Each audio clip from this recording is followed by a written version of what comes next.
Hello everyone and welcome to the YouTube channel of the Instituto Cervantes Manchester. Today we start a new project for our British friends who like pan-Hispanic culture. It's a new project in English for our fans and followers. The idea is to explore the history, literature, art, science, philosophy, etc. of Spain and the pan-Hispanic world. And we do it in English. We have many videos in Spanish, but this new series in English is going to be called Pan-Hispanic Studies. Today, we talk about the role of bilingualism in our society. Our guest is Julio Villa-García, lecturer at the University of Manchester. He has a great experience in UK and United States as a philologist, and he is a reference for many students and experts. Thank you very much to all of you for being with us and enjoy the conference. Bienvenidos a todos al canal de YouTube del Instituto Cervantes de Manchester. Hoy iniciamos un nuevo proyecto para nuestros amigos británicos a los que les gusta la cultura panhispánica. Es un nuevo proyecto en inglés para nuestros seguidores. Y lo queremos hacer porque entendemos que hay muchos británicos que se quieren acercar a la cultura, que aman la cultura panhispánica, la cultura, la historia, la filosofía, la gastronomía española y también la gran y vasta cultura panhispánica, pero no necesariamente lo hacen desde la lengua española. De manera que queremos entrar en un nuevo público, atraer un nuevo público a todos los británicos que se quieren acercar a nuestra cultura, pero desde su propia lengua, el inglés. Así que hoy iniciamos esta serie, un nuevo proyecto que hemos denominado Estudios Panhispánicos, Pan-Hispanic Studies, y que pondremos en marcha a través de nuestro canal de YouTube y también a través de las actividades culturales del Instituto Cervantes de Manchester. Hoy queremos empezar con una conferencia que va a analizar el papel que juega el bilingüismo en la sociedad actual. Y tenemos como invitado a un profesor, a un gran colaborador del Instituto Cervantes de Manchester, el profesor Julio Villa-García, que es profesor de la Universidad de Manchester. Tiene una gran experiencia como filólogo y es un gran conocido por sus estudiantes y también por muchos expertos, tanto en Estados Unidos como aquí en el Reino Unido. De manera que vamos a dejarles con esta conferencia, disfruten de ella y gracias por seguirnos. Muchísimas gracias por seguir con nosotros. Muchas gracias. If that's okay for everyone, because that's what we promised, and I am aware that some of the people cannot understand Spanish yet. Hopefully they will at some point learn Spanish at the Instituto Cervantes, hopefully. But in the meantime, let's use English as our lingua franca. It's going to be a bit difficult for me to get feedback from all of you, and unfortunately, because of the version being used, we won't be able to do breakout groups, but I hope to attain some degree of interaction, okay? So some ground rules. One of them is that the event will be recorded by the institution. So 3 of the attendees are now recording the event. If you are not interested in your face showing up, because this will be public through several channels such as YouTube, you may turn off your camera, okay? If you are willing to appear in the video, make sure you look pretty and handsome enough and smile at all times, okay? So I think we can start. I'm gonna silence everybody for obvious reasons, and I'll be projecting a PowerPoint presentation. All right? Can some people nod if you're following? Good. Okay. So off we go. And please be patient because this is my first time giving an online synchronous talk. All right then. So, anyway, off we go, 51 participants, and hopefully even more people will join later. I'm silencing everyone, except for myself, hopefully. There you go. I'm gonna share my screen, and here we go. All right, so, okay, let's start. Let's see how we're doing time-wise. Okay, it's 4:08. Here we go. So, welcome to Living Bilingually. this is a presentation, a talk on bilingualism, on multilingualism, and we will be looking at different aspects of bilingualism here today. Some of them a bit more technical, and others are aspects that, you know, anybody who may want to learn another language or who may want to raise their children bilingual might be interested in. The aspects we will be focusing upon include language diversity. We'll talk a little bit about the number of languages that we find across the globe. We will also talk about bilingualism with special reference to the numbers of bilinguals or multilinguals around the globe. We will also discuss a little bit about the types of bilinguals that we encounter, because, you know, believe it or not, there are many, many types of bilingual people, bilingual individuals worldwide. Then an interesting question that I tend to get when I give presentations or when I teach on the topic is the idea of how bilinguals activate or deactivate one of their languages. Then we will, of course, talk about the big monster, the big star in bilingualism, which is this phenomenon of code switching, which is probably my favorite thing, one of my favorite aspects of human language. We will discuss briefly the issue of how to raise a polyglot. In other words, how to bring up a child that will speak more than one language. Okay. And finally, if there is time, we will talk a little bit about Spanish across the world, because I know many of you are you know, trying to learn Spanish or willing to learn Spanish in the future. So hopefully there will be time for that. But as I said, this is something that might be left out for a different occasion. All right, so here we go. I have an agree or disagree question, because we won't be able to do much interaction as there are no groups per se. I'll give you a few seconds to think about it. And if somebody wants to unmute their microphones and give us a figure, they will be, or an answer, they will be most welcome. Okay, so feel free to just participate. I hope 20 people won't do it at the same time, but let's see how it works. Okay, so today there are approximately 3,000 languages in the world. Agree or disagree? Okay, let's give some seconds for everybody to think, and whoever wants to unmute their mic and say something, please feel free.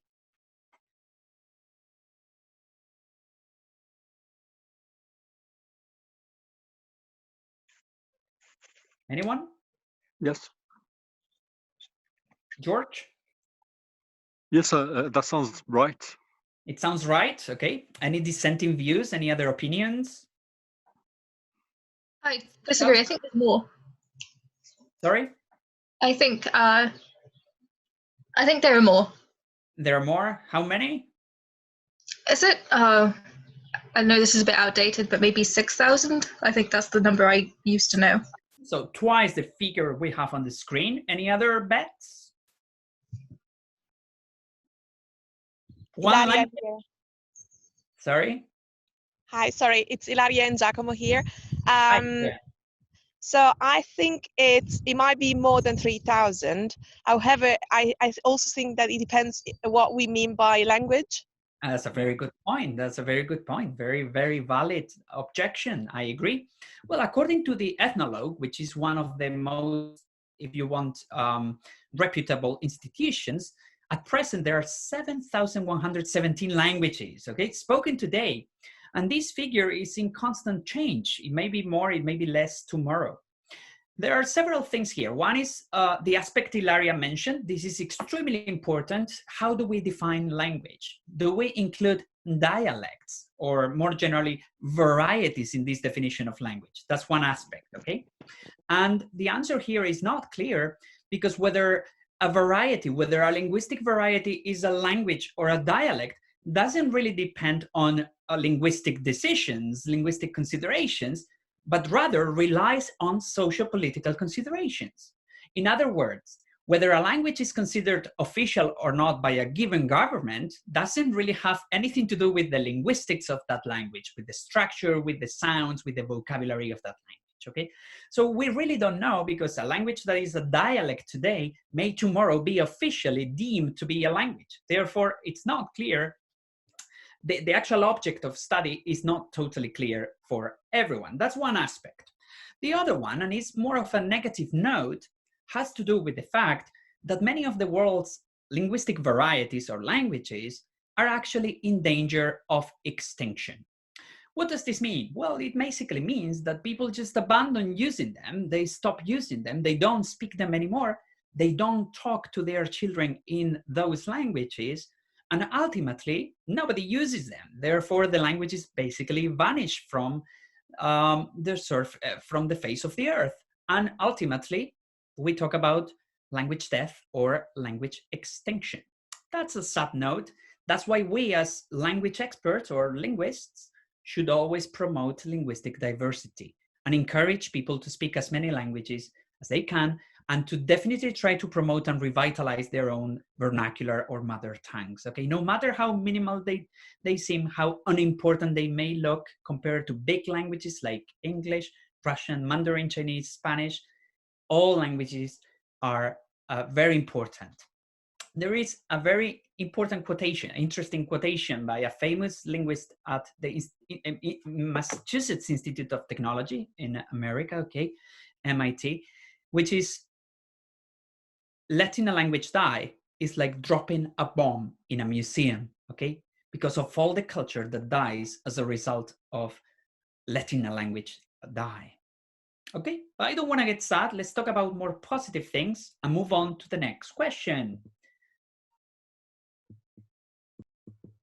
How many people can speak more than one language? And this is internationally, okay, around the world. I'm going to give you some figures. And again, I want you to think how many people you think are bilingual or multilingual.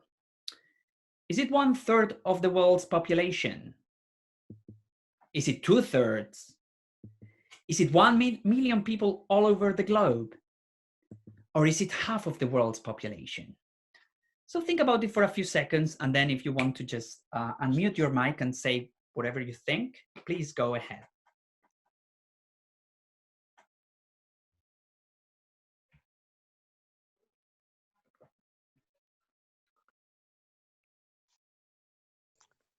Maybe Yeah. 1/3. Maybe 1/3. Any other view? Who was that? Sorry. Javier Campillo. Javier Campillo. Welcome, Javier. Okay, maybe 1/3. Any other view? Hello. I would say half of the world's population. Half of the world's population. That's a lot of people. Nice. Any others? Yes, I think it's 2/3. 2/3. Good. Any others? Yeah, I'm a little bit torn between 2/3 and half. Torn between 2/3 and half. Very good. I see very enthusiastic views and very optimistic ones. Well, again, it all depends on how we define bilingualism or multilingualism. In the sense that if we take into account the number of native speakers of more than one language, that would basically mean that 1/3 of the world's population is bilingual, okay, or multilingual, if we take into account native speakers. But this figure actually goes up to category B. In other words, 2/3, 66.6% of the world's population, if we take into account second language speakers. So if we consider that a second language speaker should be deemed bilingual, and this is a question that we will discuss in a minute, then the answer would be B, 2/3 of the world's population. But things don't stop here. Somebody said, well, I'm torn to say half of the world's population. Well, in fact, if we take into account different dialects and so on, the initial figure of bilinguals or multilinguals would really multiply exponentially, okay? So the number is really high, depending on how conservative we want to make our estimates, okay? Good? All right, so this naturally leads us to the next question. Oh, by the way, and I'm not sure if you will be able to see it on the right-hand side because of the different cameras, but the idea is that bilingualism is the norm around the world, okay? We tend to think that monolingualism is basically the kind of default or the status quo, if you want, of linguistics, but it is not. It is more normal, more common for people to speak more than one language than for people to just speak one. All right? Now, we continue our exploration. And the next question which arises is the following. Who is bilingual? In other words, how can we define a bilingual? And I'm giving you several options again. Is a bilingual a person who acquired 2 languages from birth? In other words, during early childhood? Is a bilingual a person who studies 2 languages? Is a bilingual a person who speaks 2 languages in a fluent fashion? Or is a bilingual a person who can speak a language in person and over the phone? So think about it for a few seconds, and whenever you want, please give us your view.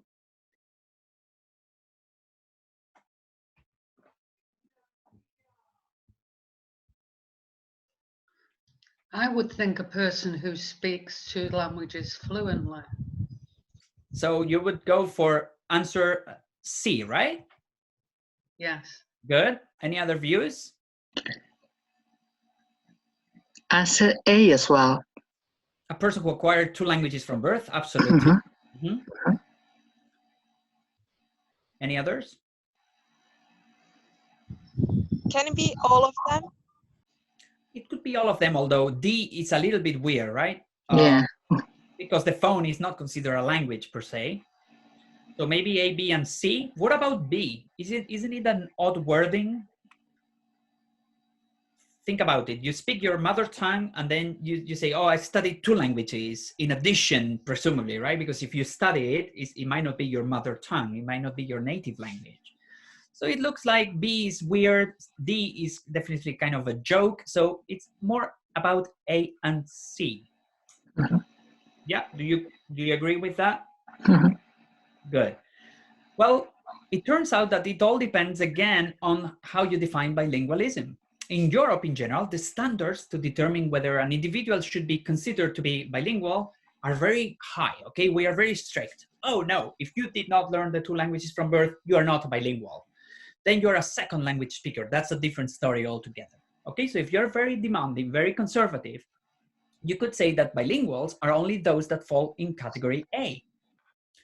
By contrast, in America and in linguistics in general, in the field of linguistics, you know, the consensus is that somebody who can speak the languages fluently, somebody who can communicate in the 2 languages, somebody who can actually function in the 2 or 3 languages, however many you speak, is considered to be a bilingual. So again, it all depends on how you define things. This is very similar to the previous scenario when we were discussing differences between variety, dialect, and language, okay? It's not really an easy decision to make, but many times it's not even a linguistic decision.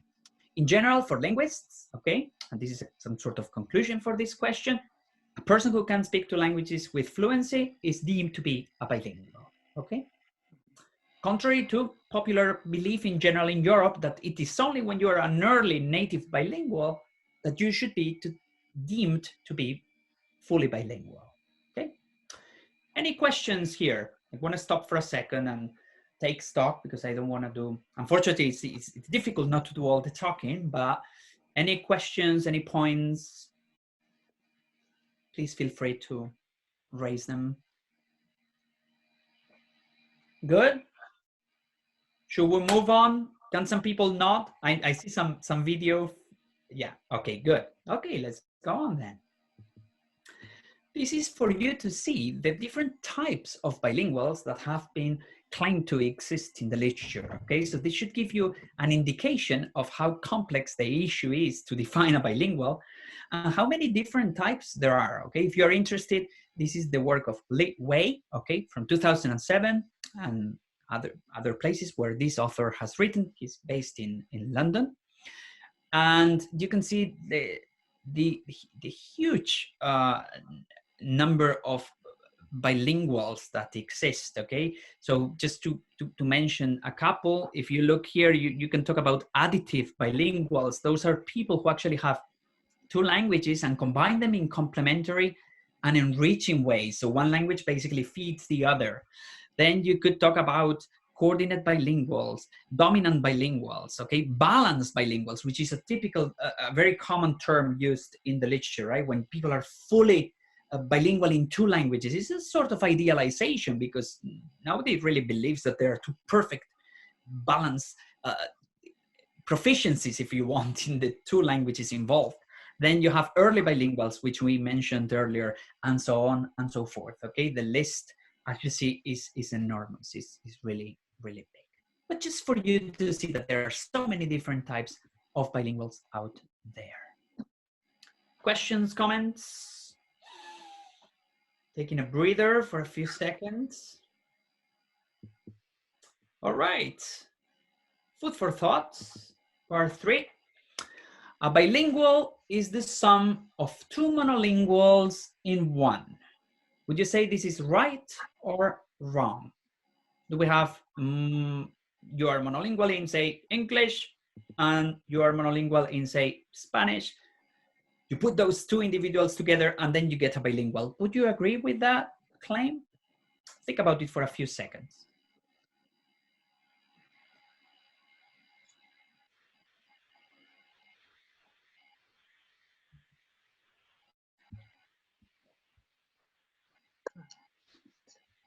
Sorry. And please, by all means, share your thoughts with us.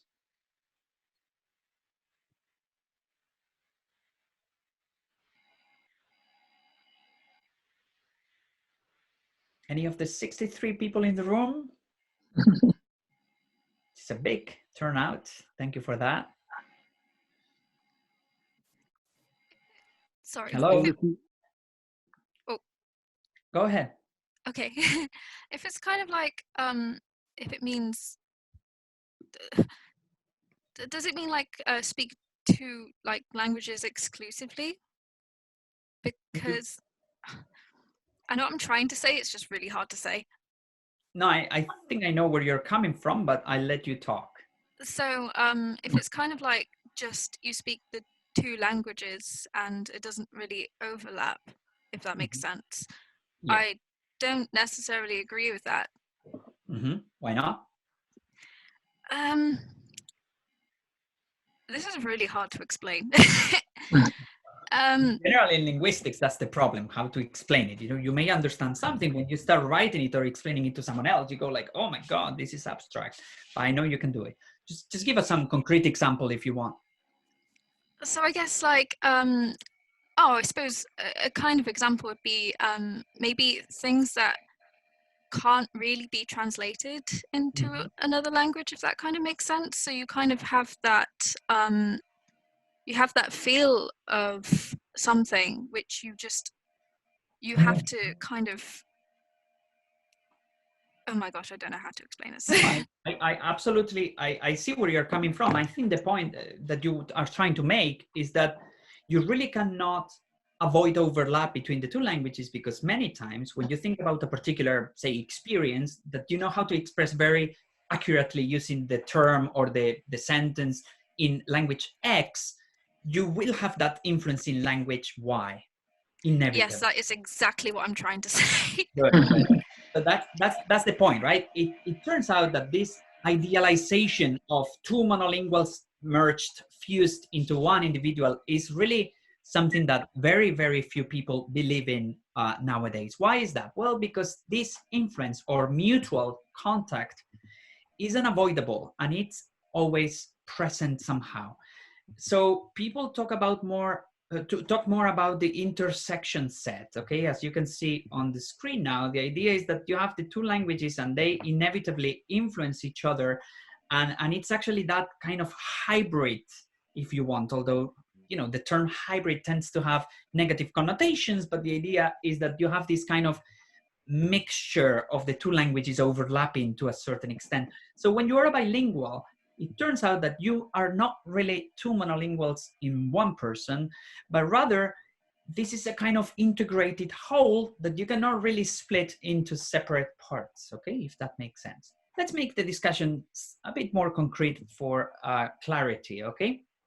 The first thing concerned our speaker was, our guest was mentioning, the idea that there is overlap, and this is reflected in the actual linguistic system, okay? The idea is that there's always mutual interaction or influence from one language to the other. We see this through borrowings, okay, loan words, words that one language adopts from the other language. Just to give you one example, that Spanish has borrowed clearly lately, the word coronavirus, very famous or infamous term nowadays, I know. Coronavirus is adopted and adapted to the morphophonology of the Spanish language, because we actually don't say coronavirus, we say coronavirus, right? Whether it came from English or not is not totally clear to me. Other borrowings include words like Brexit in Spanish. We say Brexit. We say, in English, they say cortado, right? They say tapas from Spanish. And, you know, languages tend to borrow many words, one from the other. So that would be a piece of evidence in support of this idea of mutual influence. Code switching, which we will discuss in a second, the idea of mixing dos lenguas in the same sentence, okay, which is something that bilinguals do with other bilinguals all the time. And more subtly, the idea of calques, okay? Calques are basically transfers from one language to the other. And I think this is what our guest, our peer colleague was talking about, right? The idea that sometimes you have a word here and now I'm going to use this word exactly like I would have used it in that language, but in the other language, okay? This happens all the time. It's very subtle. It's not as easy to pick. And you could think of many examples for instance, if you speak Spanish, you can think of the use that some people make of the word aplicar, okay, which is obviously a calque from apply. Aplicar in Spanish, related to obviously apply, is something that we use in Spanish for instance, the aplicación de crema, right? You apply, aplicar una crema, for instance, cream on the skin. But in English, apply is commonly used for job applications, right? Well, in Spanish, we would actually say solicitar. We have a specific verb for that, but people tend to say aplicar, okay? Because they do this calque directly from English, and they basically assign the English meaning to the Spanish counterpart. Of course, the words are cognates, historically related, apply, aplicar, but their meaning has diverted throughout the years, okay? That would be an example of vocabulary calques. Those also happen with syntactic structures, okay, with the structures of sentences. So for instance, in English, verbs like want take an infinitival. So you say, I want you to call me. Typically, somebody who speaks Spanish who is not very confident using the subjunctive may be tempted to actually calque the English structure and say something like, quiero tú ir, or quiero que tú ir, okay? Instead of quiero que tú vayas, featuring the subjunctive, which would be the target structure. Those would be examples of calques in syntax. Then, of course, pronunciation, influence in terms of the pronunciation of sounds, of words, and of course, even gestures. If you think of an Italian person who has learned English, they will most likely use gestures like this one that I'm doing right now to indicate, well, blah, blah, the Italian thing. Even if they are speaking another language, they may transfer those gestures, okay? So that's as far as the language is concerned. Very interestingly, there's also the idea of biculturalism, okay? The blend, the mixture of aspects of the two cultures. And this is a very interesting thing because, of course, if you are monolingual, you don't think about it, but if you're bilingual, you will agree with me that, you know, you inevitably merge aspects of the cultures that you have experience with, and this is something inevitable. This is you know, obviously open to many things like literature, cinema, etc. And I think it's a very, very interesting aspect in and of itself. I'm more on the linguistic side, so the box you see here on the left, but the one on the right-hand side actually is extremely appealing. And that's why I've decided to give you a nice quotation by one of my favorite Chicano authors, Gloria Anzaldúa. Some of you may know her. And I want to ask a nice native speaker to please read this text for us, if they don't mind. This way we will listen to proper English. Anyone? I'll give it a go. Thank you very much. Go ahead. Borders are set up to define the places that are safe and unsafe, to distinguish us from them. A border is a dividing line, a narrow strip along a steep edge. A borderland is a vague and undetermined place created by the emotional residue of an unnatural boundary. It is in a constant state of transition. The prohibited and forbidden are its inhabitants. Very nice. Thank you very much. Beautiful accent. I wish I could talk like that. Excellent. So you see here how Ansaldúa is actually referring to this borderline. This borderland, this frontera, okay, which is actually the title, as you can see, Borderlands, La Frontera, the new mestiza. And she actually talks about this idea of the in-betweenness, right? This idea of the overlapping sets that we were referring to. And this, of course, applies not only to the language, but also to the to the culture that language bears, okay? So very interesting in and of itself. And if you're interested, you know, any piece of Chicano literature deals with aspects that are extremely interesting regarding these hybrid cultures, okay? So again, taking stock a little bit, any questions, any comments that you may be tempted to make now? Yes, I have a comment. Yeah. What about the people, for instance, in my case, that happens quite often. I'm Italian and I also speak English. Mm-hmm.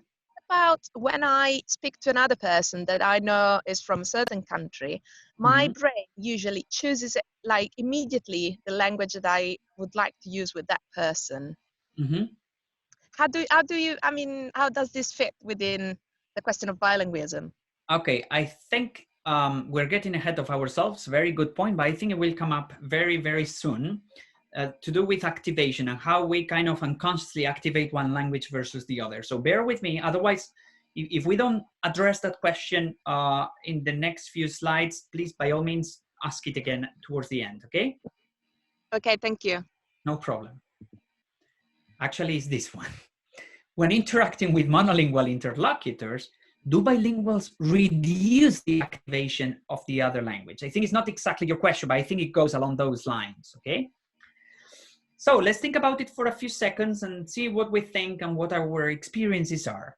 When interacting with monolingual interlocutors, do bilinguals reduce the activation of the other language?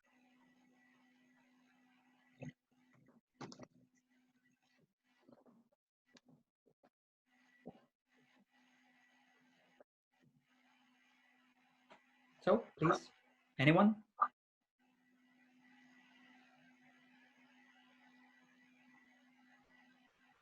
What do you think? I mean, in my case, yes. So I would say that, yes, I reduce the use of the other language. Mm-hmm. So you would basically talk to somebody who, say, speaks only Italian, not English. So you really minimize your English, so to speak, right? Yes, but there are also some words, as you were saying before, that I use in Italian now because I'm more used to use them in English. Right, right. And some of them even become part of the language. Like, you know, you see many Asian languages incorporating things like sorry. If you've seen the movie Parasite, you will see examples of that all the time. So how they integrate certain words from a different language. And this happens all the time, these borrowings, right? So this is a very interesting question, and I don't think it does have a right or wrong. I can tell you my meandering experience, which is basically when I used to talk to my grandmother, I mean my late grandmother now, I remember that, of course, I was living in the States, I was writing my PhD, so I was living in a very English-like environment, right, as opposed to now, which is much more Spanish dominant. And, you know, I would tell her stories, and I remember that I didn't have a problem talking to her just in Spanish, well, Asturian Spanish if you want. But the reality is that I never felt like at a loss using Spanish with her, because I was aware, unconsciously, but still aware, that she wouldn't understand the English. So maybe English was playing a role, but a very kind of low level, if you want. It was very inhibited compared to, you know, a normal context like right now, when I know most of my interlocutors will speak Spanish. So if I cambio a español, I know it won't create a huge communicative problem. With my grandmother, it was different. So I think unconsciously, I did kind of inhibited naturally in a way, okay? Any views there, any experiences?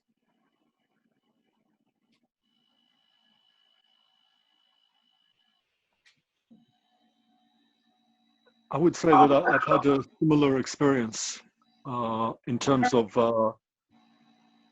when I'm speaking with people who are bilingual, then I know that I'm relatively uninhibited. However, the converse, if I know that the other person is monolingual, I will be aware that I am borrowing a way of speaking that is foreign to that language, but it doesn't stop it happening. I'm able to let it happen more freely, but I'm not capable of totally switching it off. That's my experience. I think we tend to do it kind of unconsciously. It's kind of tacit, right? It's something that comes pretty naturally to us as multilingual or bilingual people. There's a very interesting test, so to speak, an experiment that Montrul actually offers in her very interesting book, which I strongly recommend, from 2013. It's in Spanish though, El bilingüismo en el mundo hispanohablante, okay, bilingualism in the Spanish-speaking world. I'm sure you could access many of Montrul's articles in English though, okay, because he's an extremely prolific linguist. She has this interesting experiment, this test that we can actually run here very briefly. The question is, are the following words Spanish or English? I'm not going to read them out loud. I want you to think about them for 10 seconds.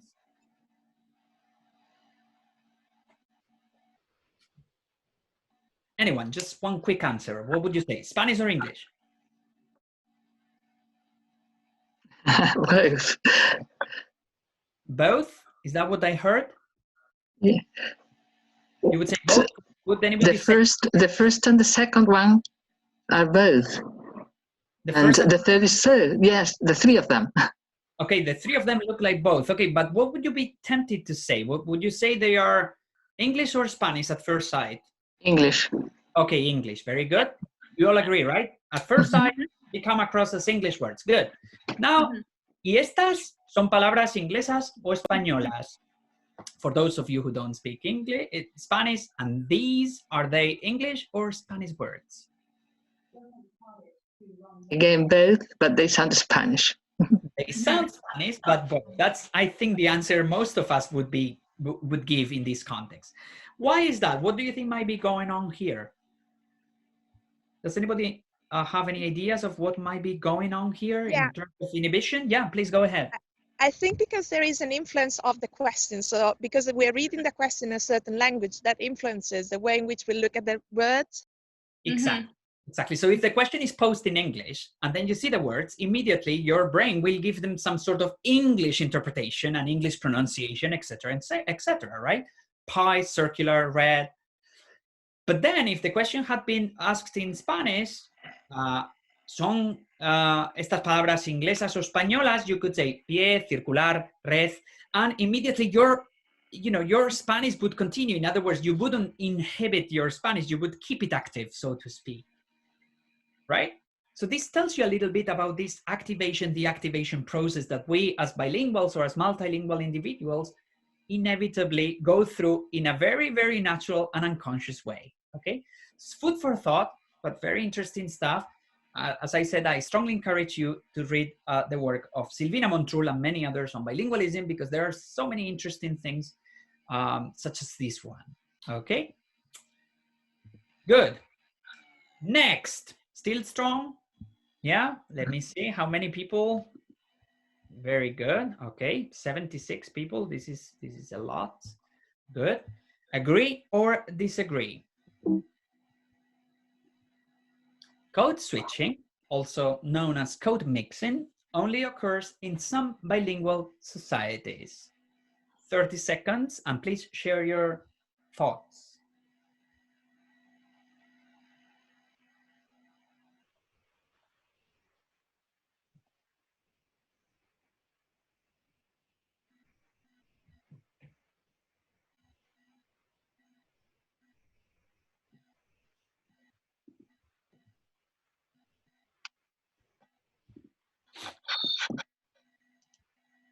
So please, by all means, go ahead.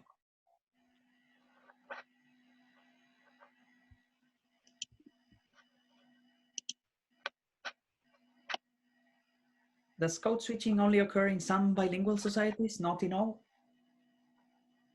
You could think of societies as contexts or environments more generally, okay? It doesn't have to be a country or anything like that. I definitely disagree with this statement. I think it happens everywhere. So everywhere when you have more than one linguistic variety, right? I would say so. Living in Wales, there's a lot of Wenglish. So, yeah, I'm quite familiar with a lot of code switching. So it happens naturally, right? Yeah, in some cases, it's kind of almost got incorporated into language a bit as well, because it happens so much. Great. Any other views, any other experiences, any other thoughts?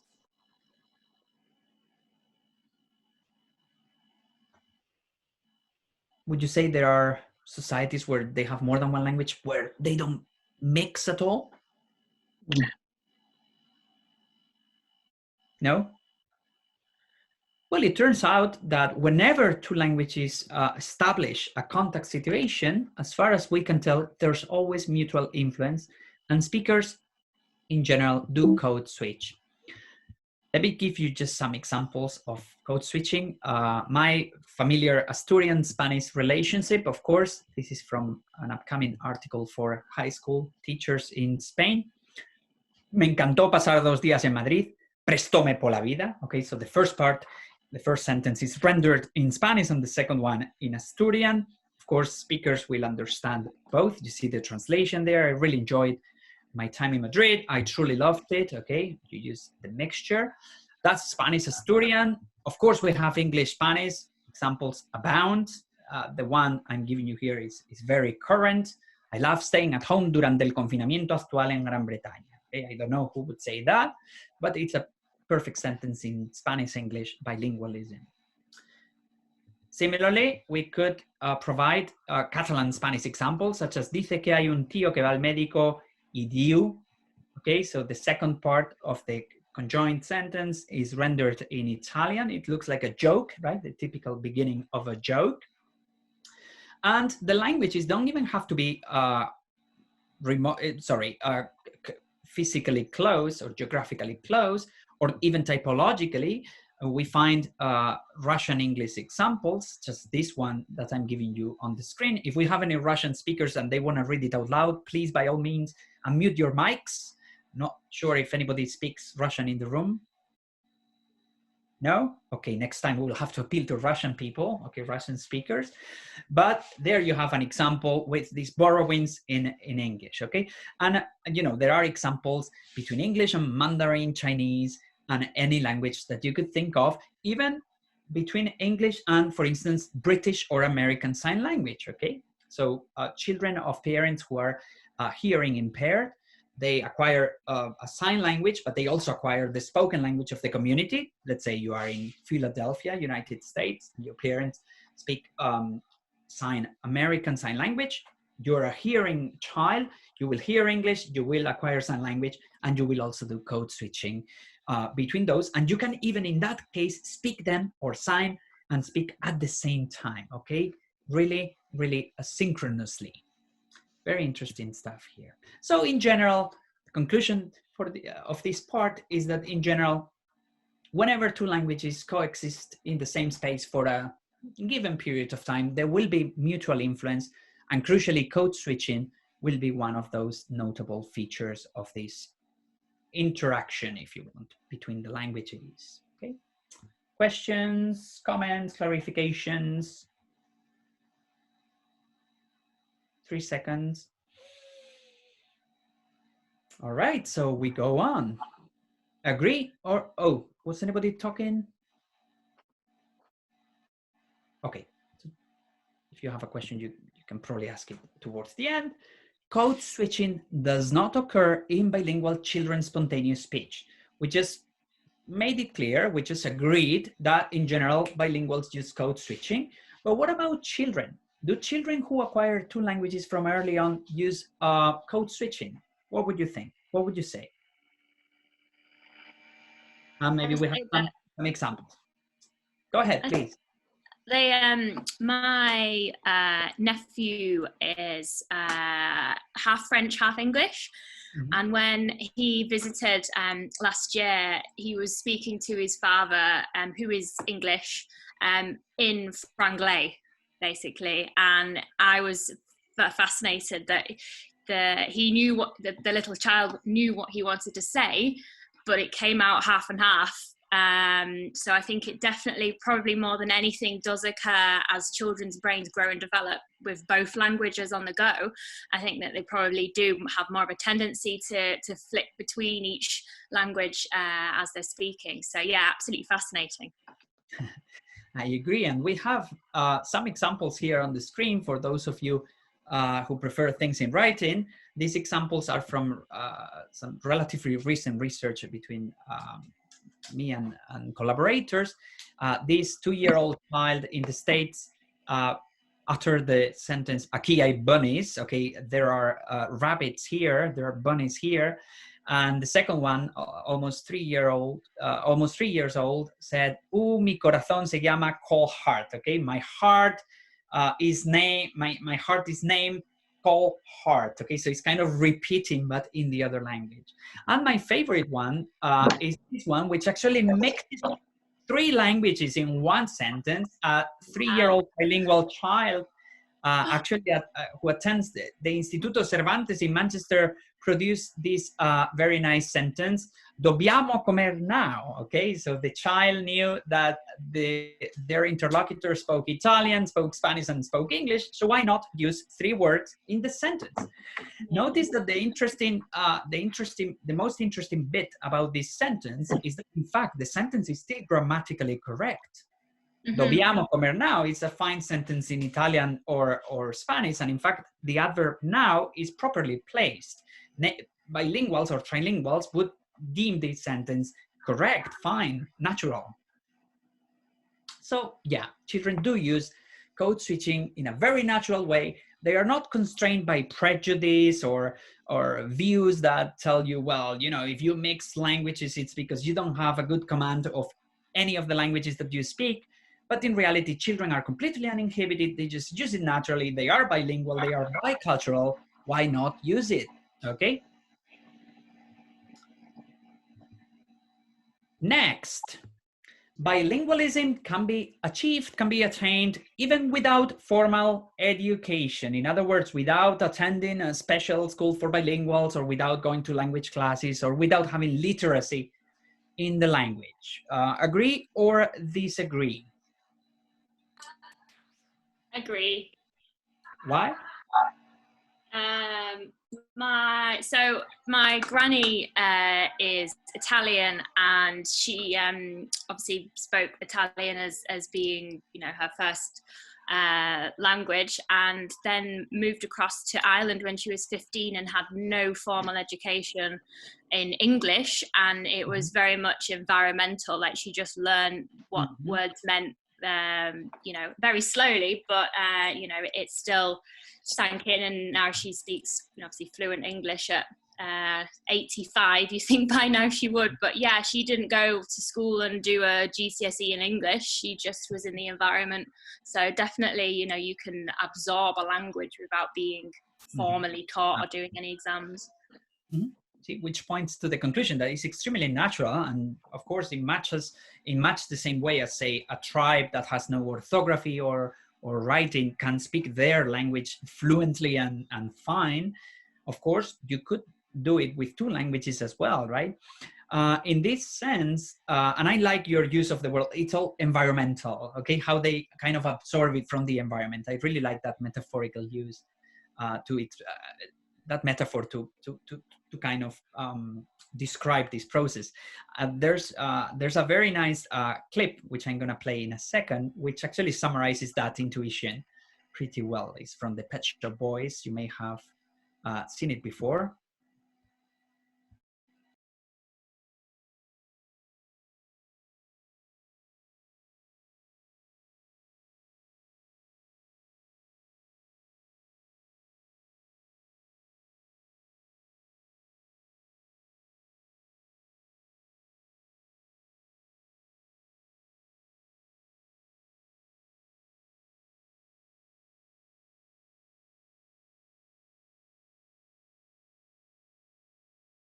Unfortunately, I cannot play this song.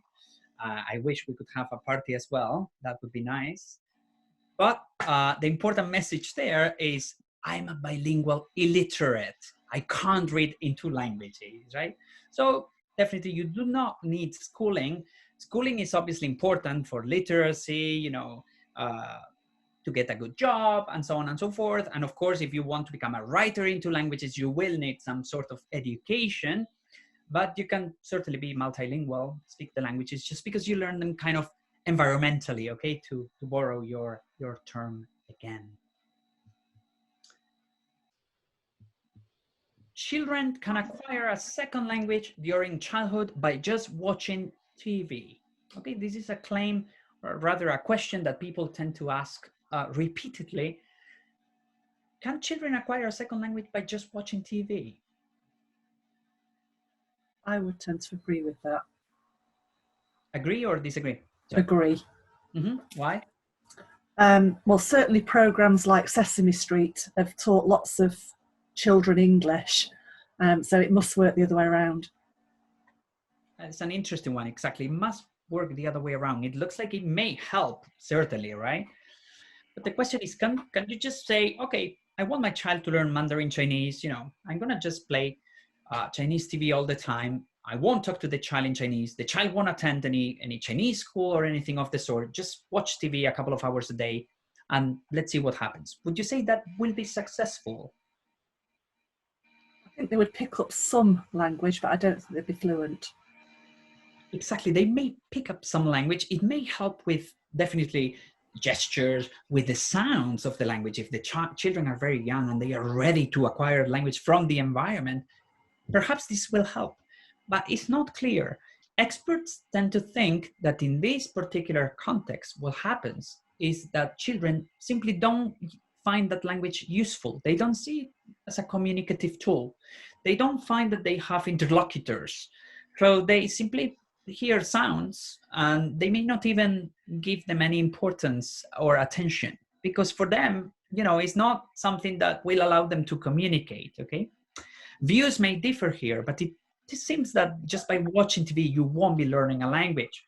I agree with the claim that our colleague gave earlier on how children, you know, via Sesame Street and many other TV programs, TV shows, they've actually learned a lot. And I'm sure that's for sure. But notice that in that case, they are not just watching TV. They know English is a language that will enable them to communicate with others, right? So they might not be exactly the same scenarios. It seems that just by watching TV kind of passively, you won't be learning the language. It will aid, it will facilitate the acquisition, but it's not just, oh, turn the TV on that language and the child will immediately automatically learn it, okay? That seems to be something that people really don't advise you to do because in reality, it won't be very helpful. Any views? Any thoughts? Any other experiences, maybe? I have a question, actually. Yeah. So does it change anything if you have subtitles or not? Because obviously different countries have TV shows and TV things, like even movies in different ways. So for instance, in Italy, we don't really use subtitles, so we dub everything.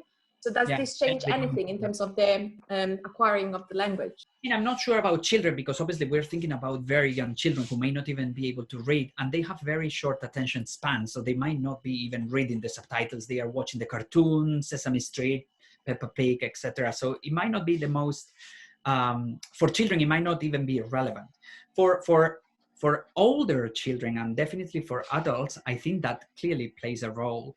And if you look at how, in general, how Portuguese people speak English compared to, say, Spanish or Italian, there is a difference there. There are different explanations there. Some people claim it's because Portuguese has a more complex phonological sound system than, say, Spanish or Italian. Therefore, they are more open to accept differences in sounds from other languages. But one major line of research there claims that what happens in reality is that they don't dub, they use subtitles instead. So from very early on, children and adults are exposed to the sounds of English. Therefore, for them, it's kind of second nature to listen to English. And therefore, they do have more ease to acquire those sounds. Those are in general the views that abound. Any other? I know there are some experts on language teaching in the audience for sure. So by all means, please chip in. If I can add something. Yeah, absolutely. When I was a child, I think I was maybe 9, 10. I used to watch a lot of cartoons in English. I'm French native. Mm-hmm. And it taught me a lot about the language. I could understand a lot of situation because cartoons are very expressive in terms of giving you the meaning of the situation.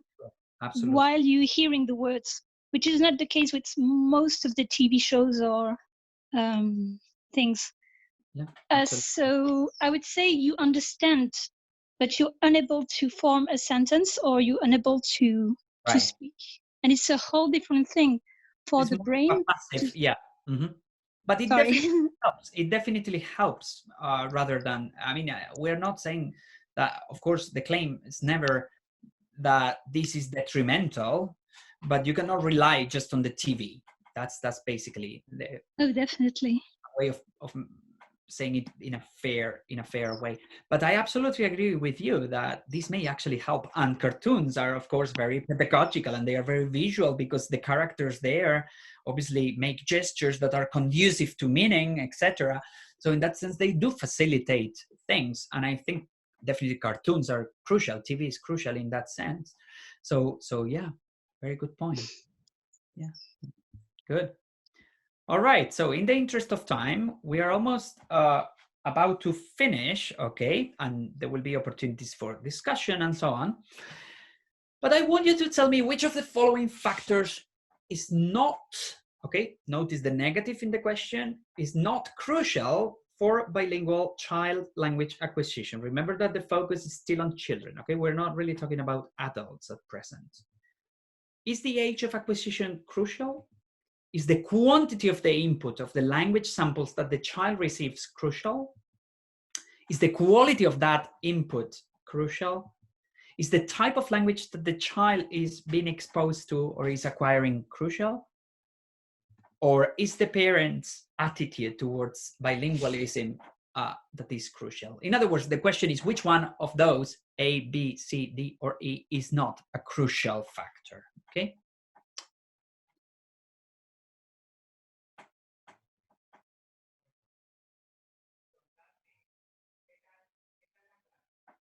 Do we need to choose just one of them?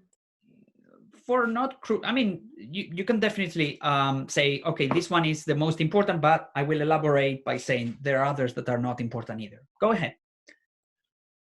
Okay, I think it might be D and E. Perhaps the less crucial thing is the type of language acquired. However, if you have, for instance, parents or caregivers that are really strongly against you speaking the other language, especially if you have two parents that are speaking different languages, or you are in a context where there is the second language that is coming out, and you feel that this is something that you shouldn't allow to do, so you feel frustrated as a child, I guess this might have a very negative influence on your acquiring the language.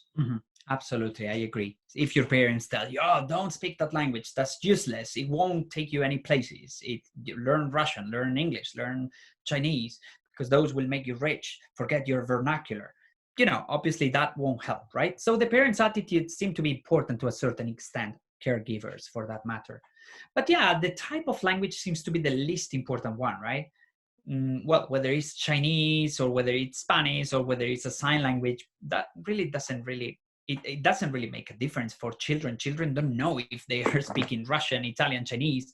They don't know if the language is more difficult from the viewpoint of a speaker of English or not. They don't make comparisons, right? So it looks like those two are the least important ones. Certainly the type of language is not crucial.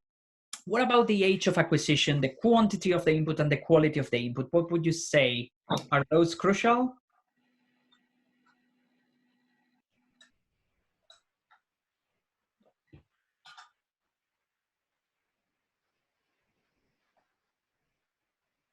Yeah, anyone?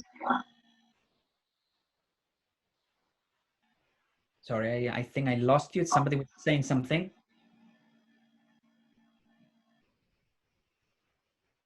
Might be some technical issue there. Well, we all agree. Sorry, go ahead. Can you unmute your mic? Whoever was saying something. Okay, so it was a technical problem, no worries. The quality of the input is important. Of course, we need a good quality input in the sense that if you just hear somebody whispering all the time or you just overhear a conversation, that won't be very helpful. You need good samples from the language. The quantity is also important, right? If you are just exposed to 5 minutes a day to a language, that might not be enough. And what about age? Age is the big monster here.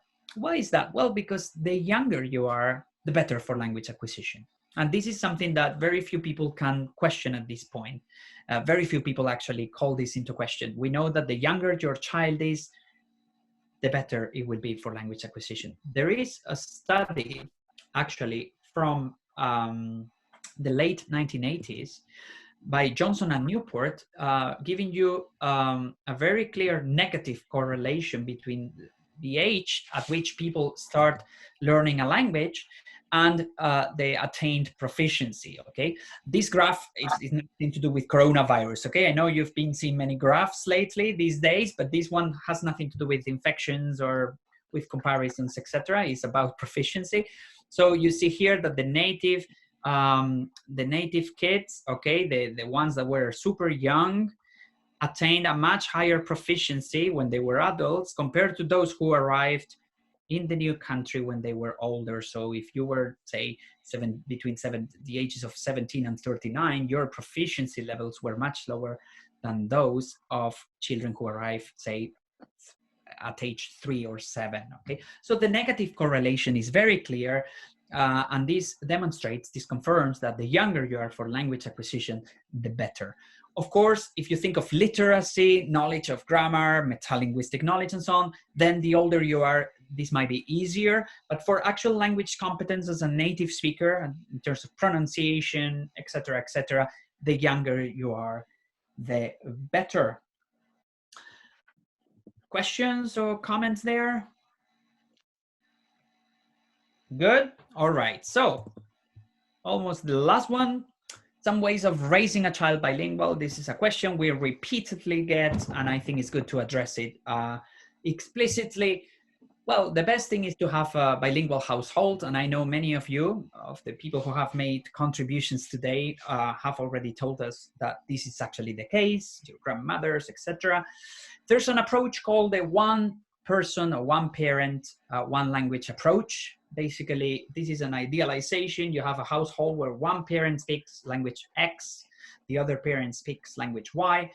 You speak language X with one of your parents and you speak language Y with the other parent. That seems to be the optimal context if you want to facilitate bilingualism in childhood. However, as you can imagine, this is an idealization. First of all, because, well, some families just consist of one parent. Other families may have one bilingual parent, but not the other. Well, in this case, it wouldn't matter because we're talking about one language. As long as you speak one language, that should be enough. And there are many other changes, variations to that kind of idealized scenario. But obviously, that seems to be the most optimal one. If you want to raise a bilingual and a balanced bilingual, the ideal thing is to have each parent speaking one language to the kid. However, though, you know, maybe one of the parents leaves for a month and the child won't have exposure, won't have the quantity required for that input, or they leave for a year, or the parents get divorced. Who knows, right? There are all types of scenarios here. So this is obviously an idealization, optimal one, according to existing research, but not an easy one to get, right? Another one is to use the minority, or also called the heritage language at home. So imagine a Spanish family relocating to London. They will speak Spanish at home to their children, and then children go to school. They will be exposed to English. They will do literacy in English and so on. And when they come back home, they will use Spanish. Well, in this case, you have to be cautious because, again, you want to make sure that your child also gets literacy in the Spanish, not just in the English. Why? Well, because otherwise the language is very much likely to become kind of inferior, so to speak, or perceived as less important than English for the child, because the child will socially succeed and will do many things in English at school, right? But then at home, they will see a language that serves no purpose. So that's why it's important to keep that kind of attitude towards bilingualism positive.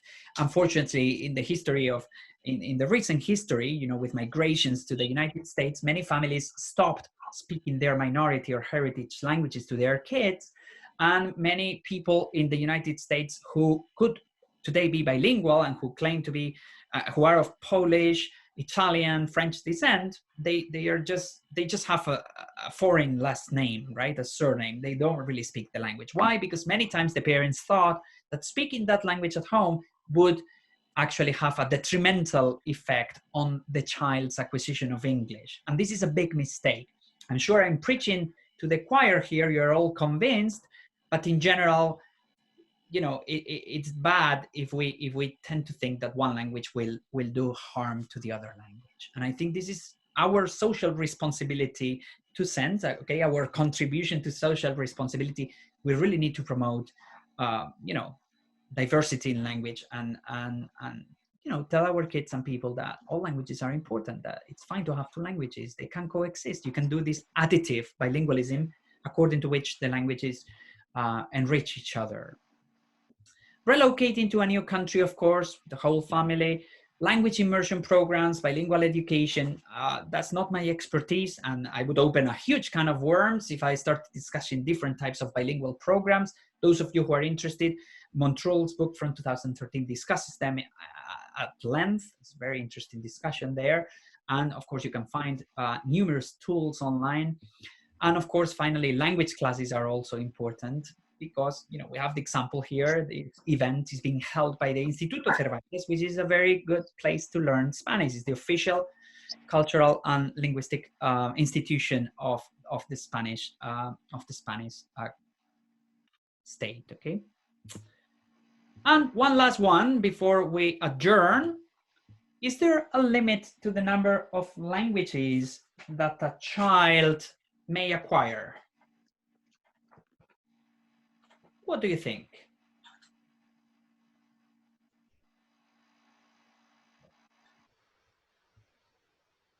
I guess not really, but it depends on how well that they can use those languages as to what use they'll be, because you could be like jack of all trades, master of none, and know like 15, bits of 15 languages, but then actually not be able to use them, natively. So, maybe there isn't a limit as such. I'm not sure.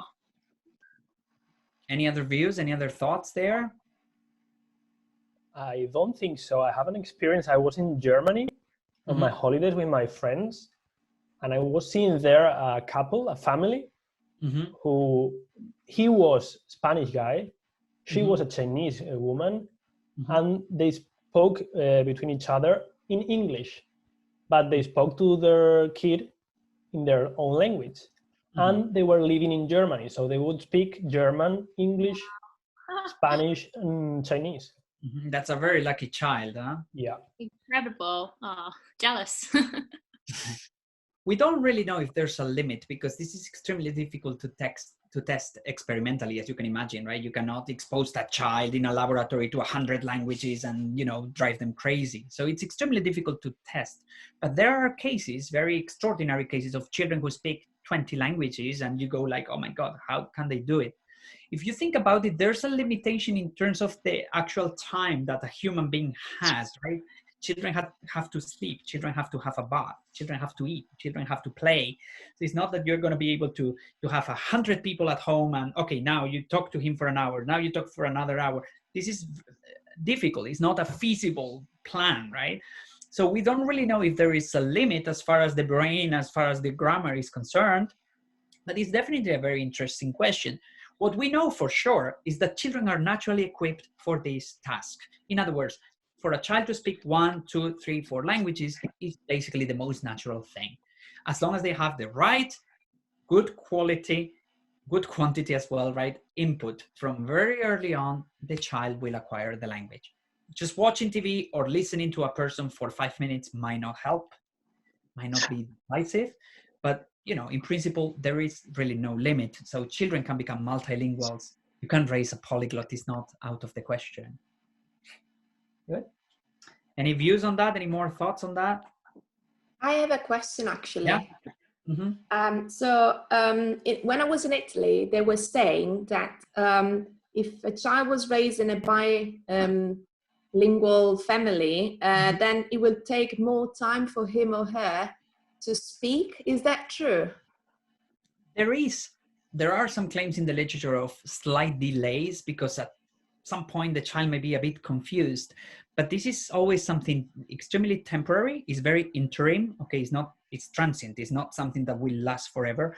And we have no reported cases of children who, because they were exposed to 3 languages, they didn't acquire any of them. So there might be a slight delay at some point, but this is extremely minimal. You mentioned that the child took a while to talk. Well, this is interesting because many parents are actually worried about this idea of, oh, my child started talking when they were 4. There's a notion that you might be interested in. It's called... Sauf si on peut... Hello? Sorry. It's called hyperlingualism, okay? The idea of hyperlingualism basically means that the child is extremely conservative and they don't really start talking until they are, say, 5 or 6.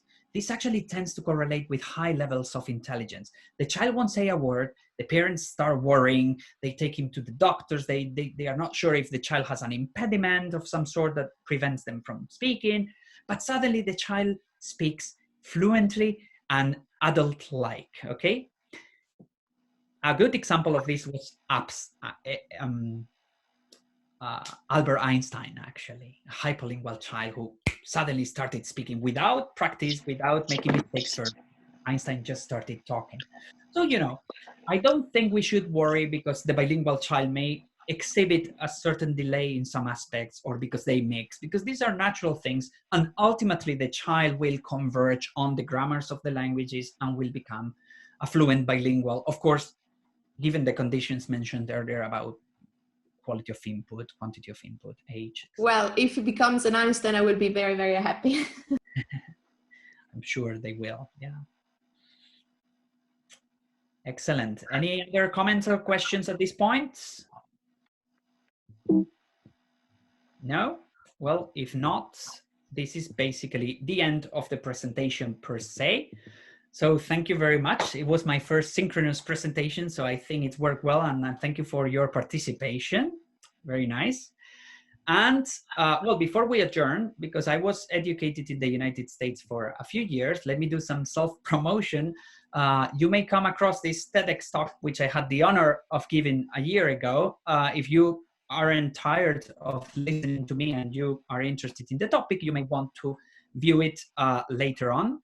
By all means, just go to YouTube, write "Why Bilingualism is So Natural" or my name, and you'll find it, okay? If you're interested. And, you know, if you want to ask questions, I'm really happy, and I'll give you the floor. Francisco, the director of the Instituto, is connected, so whatever he wants. Otherwise, you can always email me, add me on Skype, and we can discuss these things further. Thank you very much for listening, and I'm here and I'm fully open for questions. Thank you. Julio, thank you very much. It's been very interesting. Me gustó mucho y prestóme por la vida. Thank you very much. That's a good Asturian Spanish code switching. Gracias, Julio. Muy interesante, como siempre. Thank you very much, Marimé. Will you be doing any more presentations, Julio? Well, it's my first one. It's very interesting. I want to learn more and absorb more knowledge. So can you do some more, maybe? Maybe. Well, here. The Instituto Cervantes is listening, so maybe they can take your request. I'll be happy Of course. I'm a student of the Instituto Cervantes learning Spanish, so completely, want to get more involved. So yeah, directors, listen, do some more. Francisco, please take a note of that.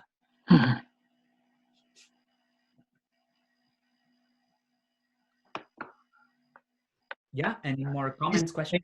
I take note. Oh, the director says no. Yeah, thank you. I'm not sure how many people. Oh, 48 people. I just see 7 on the screen.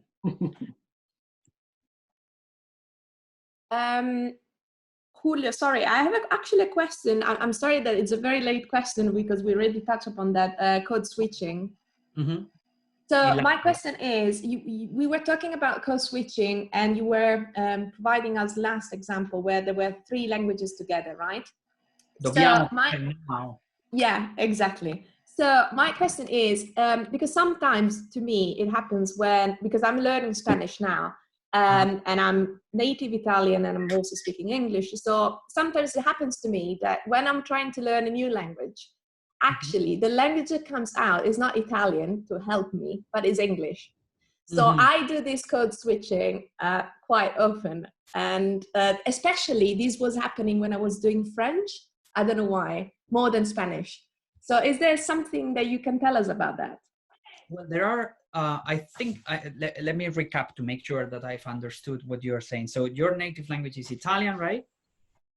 Yes. Good. You learned English as a second language, then you try to learn French, and English was influencing your third language more than your native language. Is that?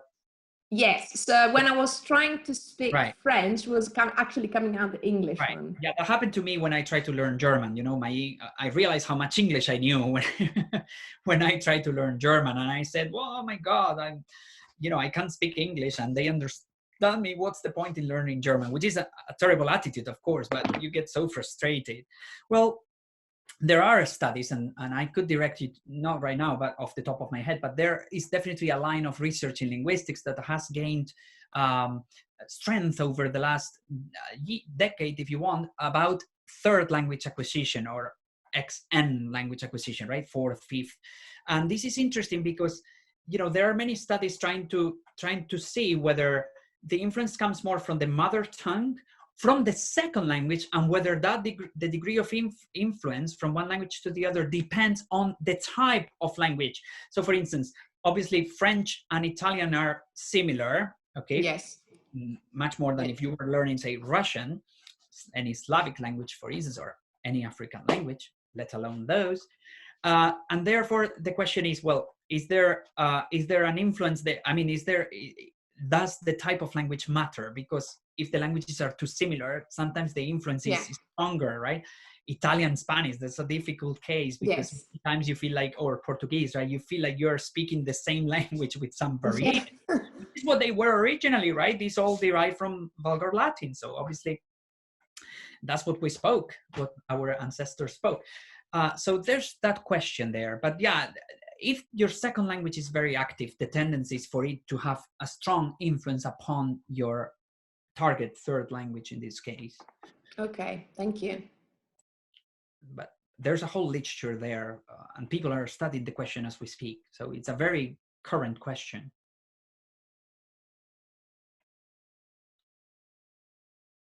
Yeah? Anyone else? Oh, let me actually... Oh yeah, everybody's muted, and I think it's probably a good thing, right? Because otherwise we'll hear 60 microphones, 50-something microphones, 41 microphones at this point. Any other questions, points? Yeah, I have a question. So we were saying that it's better to learn language when you're younger.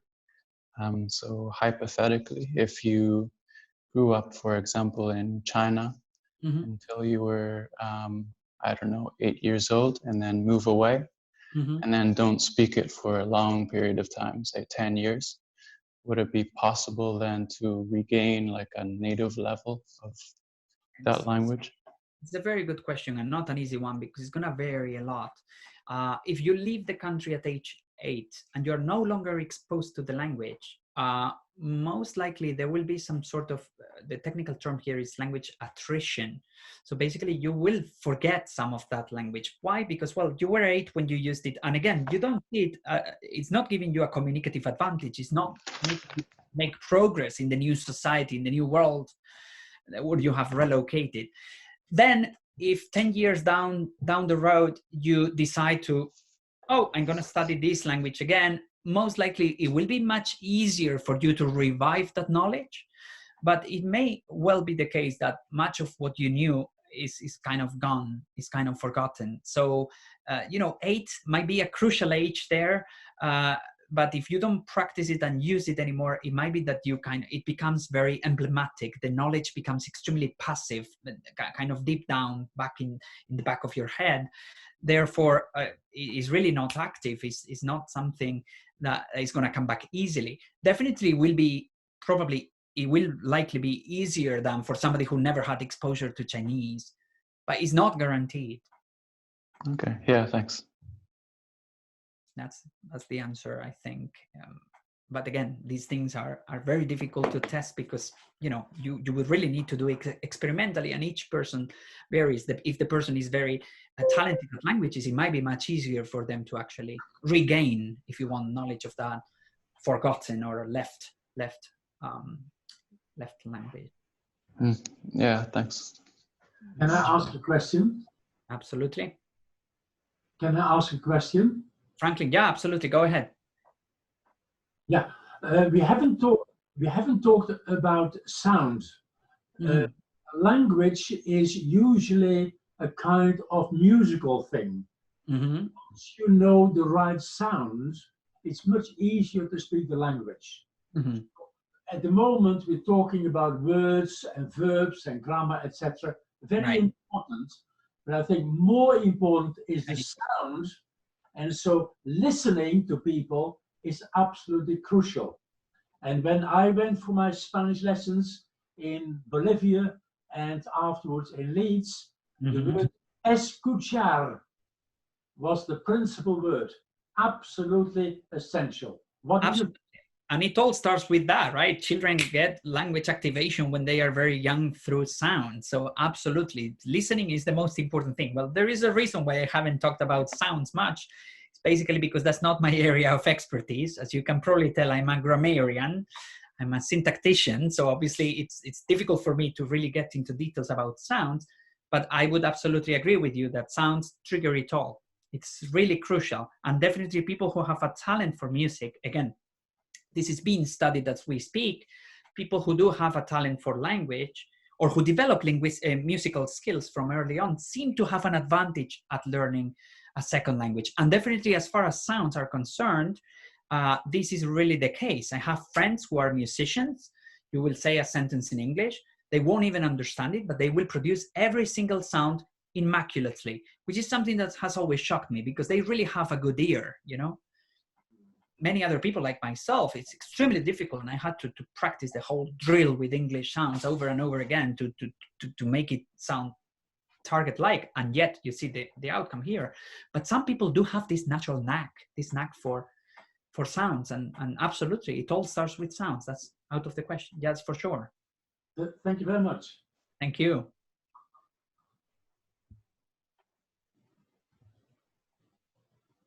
Francisco, where are you? Sorry? Hello. Oh, the director, here he is. So, well, thank you very much. It was amazing talk. Thank you, Julio.